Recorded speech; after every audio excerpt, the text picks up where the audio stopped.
who says he will no longer hide the truth. Bob Lazar claims our government captured alien spaceships, UFOs, and keeps them in a secret warehouse.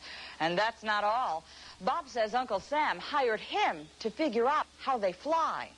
If you're skeptical, you have plenty of company. Lazar has been questioned and criticized.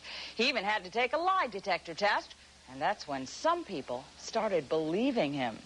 Dan Housley has the inside report. The man who wants to blow the lid off what could be the greatest story never told, and the people who seem to be trying to stop him.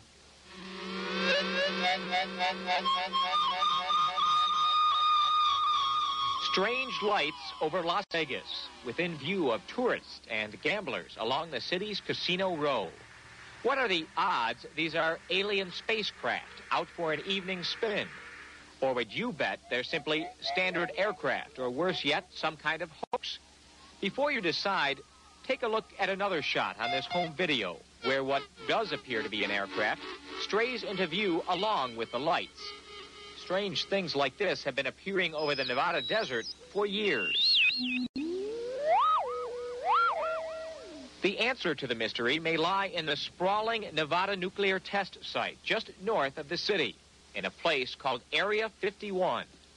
Area 51 is known by other names: Groom Lake, Dreamland, the Skunk Works. It's an isolated military facility where the U.S. develops its most top-secret projects. The U-2 spy plane was developed here. So was its replacement, the high-flying Blackbird, along with the current stealth aircraft and Star Wars.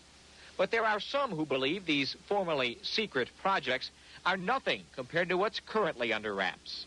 Not too many people live out here in the remote sections of the Nevada desert, far from the lights of Las Vegas.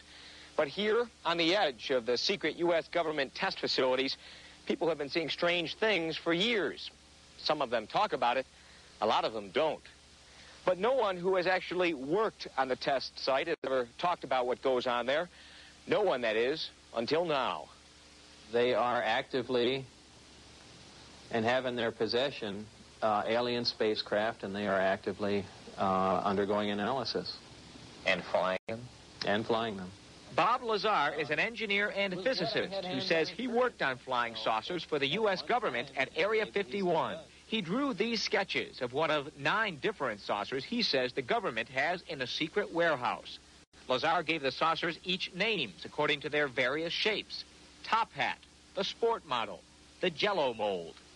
Called in to help figure out how they work, Lazar says the saucers are powered by an antimatter generator, fueled with an element which he says could only have come from another planet.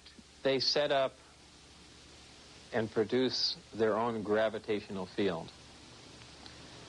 Just as the Earth holds all matter down, they produce that same field, but out of phase, and it repels itself.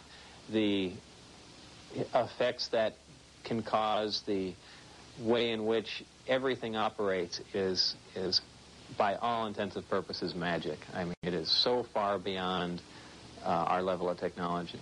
Now, before you toss Lazar on the pile with all the other UFO wackos, understand that he willingly agreed to take a lie detector test, requested and independently arranged by a Las Vegas reporter. Terry Tabernetti is the ex-cop who administered the test. If he's lying, he ought to be in Hollywood, because he gave absolutely no physiological indications of attempting deception. Lazar says he was referred to his government job by Dr. Edward Teller, the renowned scientist who helped develop the atomic bomb. But in a rare interview with Inside Report, Teller insisted he doesn't know Lazar, or at least doesn't remember him.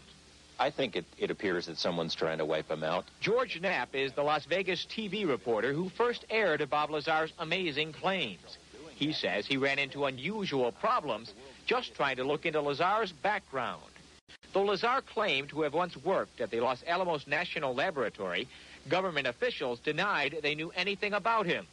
But when Knapp came up with a phone directory listing Lazar's name, Los Alamos grudgingly admitted he had spent some time there. Officials at the hospital where Lazar was born even denied the simple fact he was born there, until Knapp tracked down the doctor who delivered Lazar. I find Bob to be credible, and the main reason is because the story hasn't changed. It's stayed From the beginning, it's been the same. It hasn't expanded like some of these UFO tales you hear. It's been the same. And we've been through a lot of different interview sessions, many on camera, many more off camera. And it stayed exactly the same, consistent. But even inside the community of UFO believers, there are many who are skeptical of Bob Lazar's claims. Nuclear physicist Stanton Friedman says Lazar may indeed be the real thing.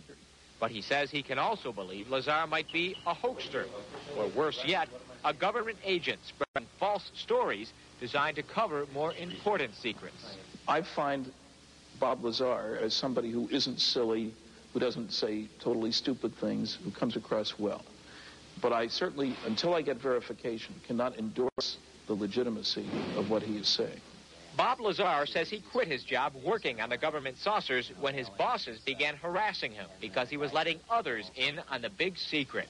But now that others are greeting his claims with skepticism and outright hostility, he says he wishes he just kept his big mouth shut.